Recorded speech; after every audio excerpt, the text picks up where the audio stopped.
अस्सलाम वालेकुम, मैं हामिद फारूक आज इस्माइलिया में आपसे मुखातिब हूँ।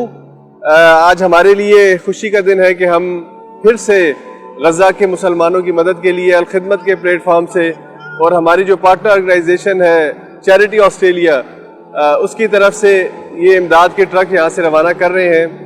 हम सब आप सब के बहुत शुक्रगुजार हैं। अल-खिदमत पाकिस्तान के जितने डोनर्स हैं, अल-खिदमत पाकिस्तान के साथ जितनी तंजीमें पूरी दुनिया से वाबस्ता हैं, ऑस्ट्रेलिया से, यूके से, यूएसए से, हम सब के शुक्रगुजार हैं कि वो गज़ा के मुसलमानों की मदद के लिए जितना भी मुमकिन है ताउन करने की कोशिश कर रहे हैं। तो आप सबकी सपोर्ट का बहुत शुक्रिया।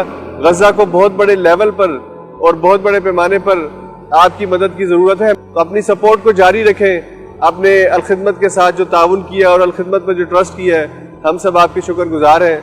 अल्लाह ताला आप सबका हामी और नासिर हो। अस्सलामु अलैकुम।